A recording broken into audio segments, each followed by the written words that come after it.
A few years ago, it looked like alloy bikes were all but dead.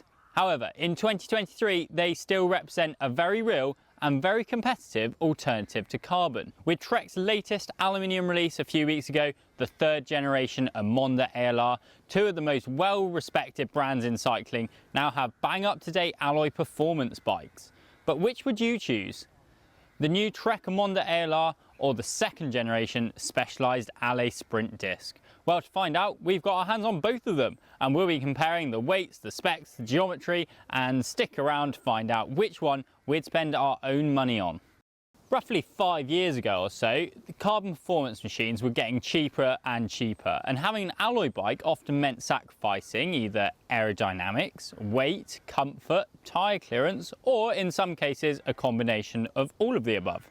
However, in the last few years, we've since seen a resurgence in metal bikes, and not just at the lower end of brands' ranges.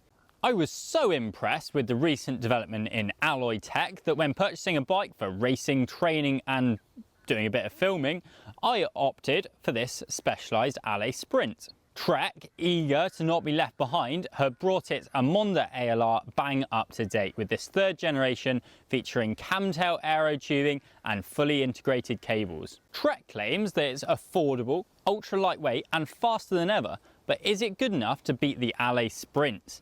Let's find out if I should have waited before purchasing my alloy superbike.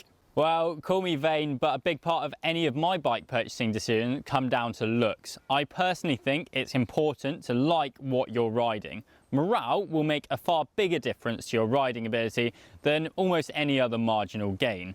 The Allez looks are perhaps not its strong point though, just look at these welds. Specialized claim that smart welding its hydroform tubes together is both stronger and results in a lighter bike. We'll get to the weights in a minute though. Trek, meanwhile, use their invisible weld technology. Okay, invisible might be pushing it a little bit. The welds are certainly inconspicuous though at first glance. The ones at the bottom bracket and seat stays are noticeable if you go looking for them, but around the head tube and seat tube junctions, it looks just like a carbon bike, which I guess is the impression that they're shooting for. Like them or hate them, both of the bikes now fully integrate their cables. You'll have to ignore mine for this as it's not standard. However, from factory, both use a very similar design where the brake hoses and gear cables, if required, run under the stem and then into the frame via holes in the headset bearing cover at the top of the head tube. They then pass through the upper headset bearing and then down the down tube to, well, the mechs and the rear brake. This, of course, has both pros and cons. Both manufacturers claim an aero advantage, although neither specify by how much. We'd suggest in the region of 2 to 3 watts at 40 kph, aka negligible to most riders. It does arguably look a bit neater though.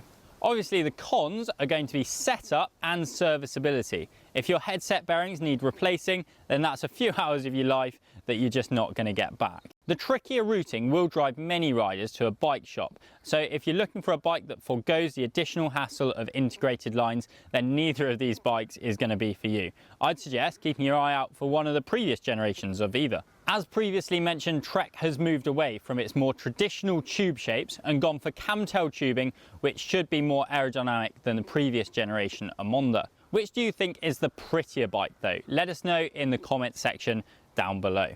When talking about colour schemes, it's the Allez that rules the roost. In the UK, the Allez is available in 4 new colour schemes for the frame set in 2023 and a further 2 colour schemes for the full bike. Add on the 8 colour schemes from last year that you can still find in a few shops, and you've got a huge variety from subtle to proper garish. Trek, meanwhile, offer the latest Emonda ALR in 4 colour schemes.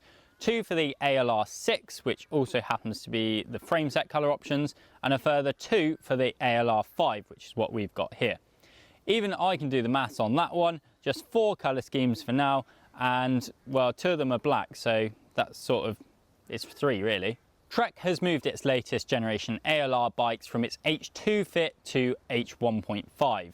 Back in the olden days, Trek gave you the option of an aggressive H1 fit or a more relaxed H2 fit on its performance-focused road bikes.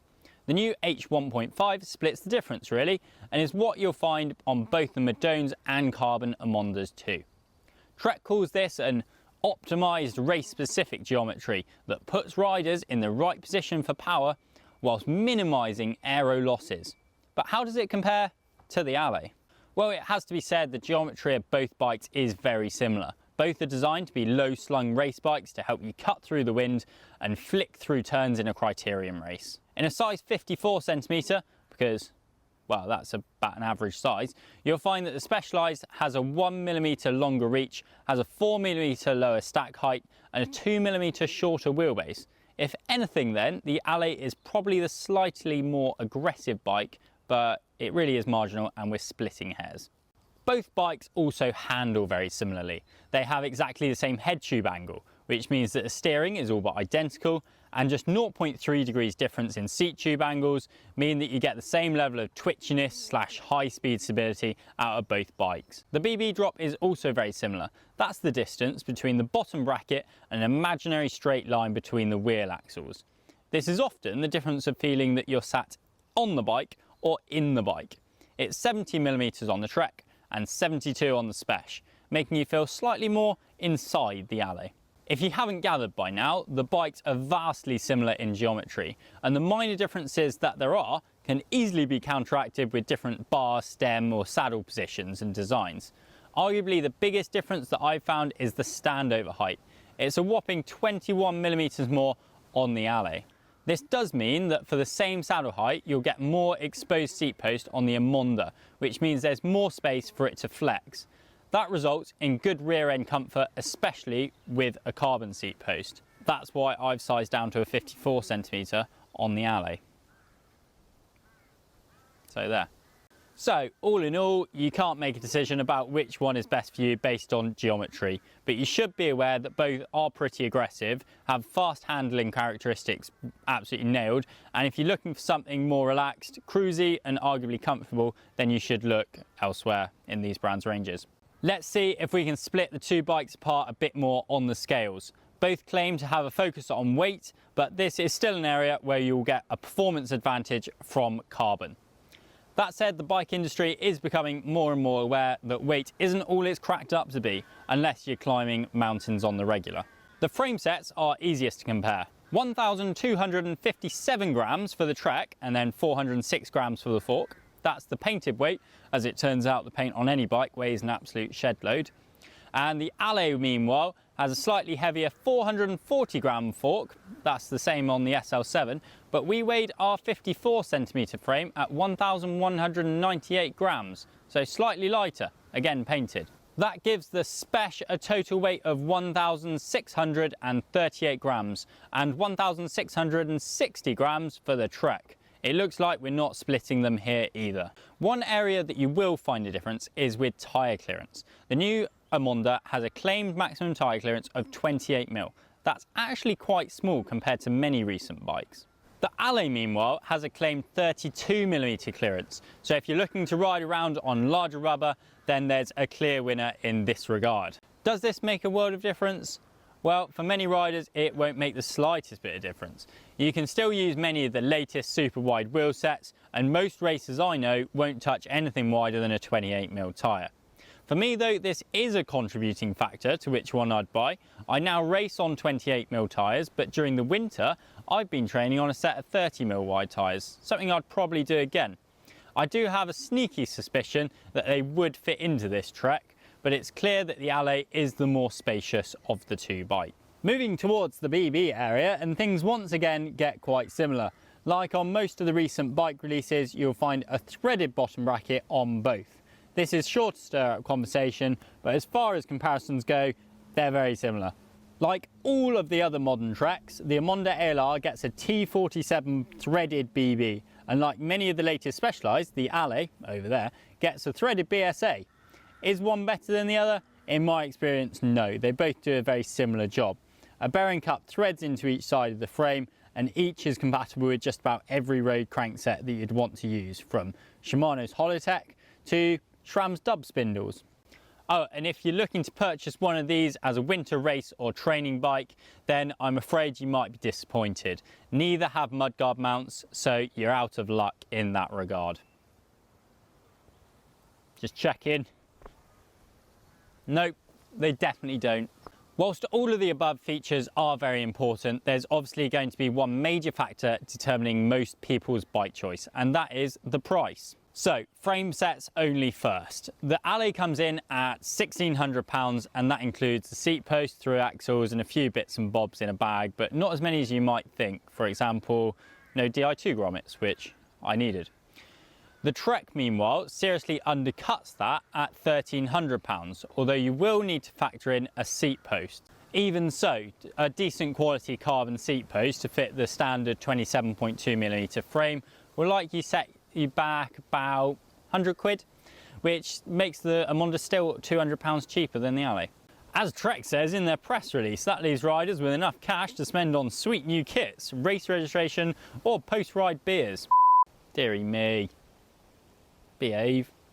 However, that's not the end of the story. Many riders will of course want to purchase an entire bike rather than just a lump of metal. If that's you, then you'll be eager to hear that the new Emonda comes in two build specs.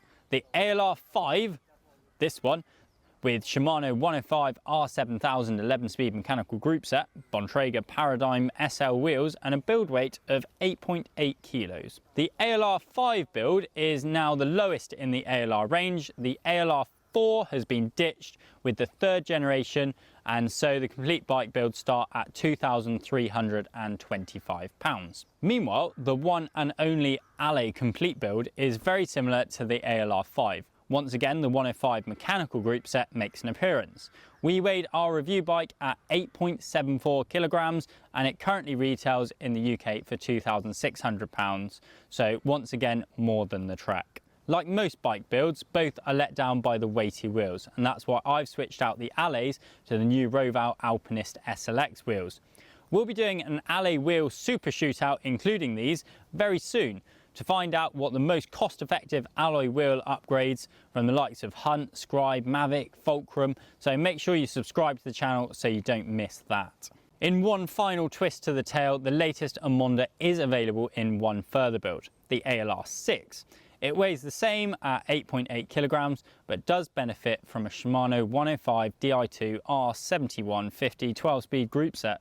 It also gets the Bontrager Paradigm comp wheels, but it will set you back £3,150. So which one would you have? Well, I've already got the Allez, and to be honest, the Trek is so similar that there's not a chance I'm going through all the hassle of switching the frame out. The latest Emonda ALR though is, however, the first aluminium performance bike that I've ridden that can stand shoulder to shoulder with the Allez in terms of that get up and go feeling. Its geometry is excellent, as is the ride feel, so as long as you like one of the few colour schemes, then the £300 lower pricing makes it a serious consideration. I do think that Trek has missed a trick with the tyre clearance, only 28mm, but one thing's for sure, alloy is back. And if you found this content informative, then please give us a like and subscribe to the channel for more cycling showdowns. We'll see you next time.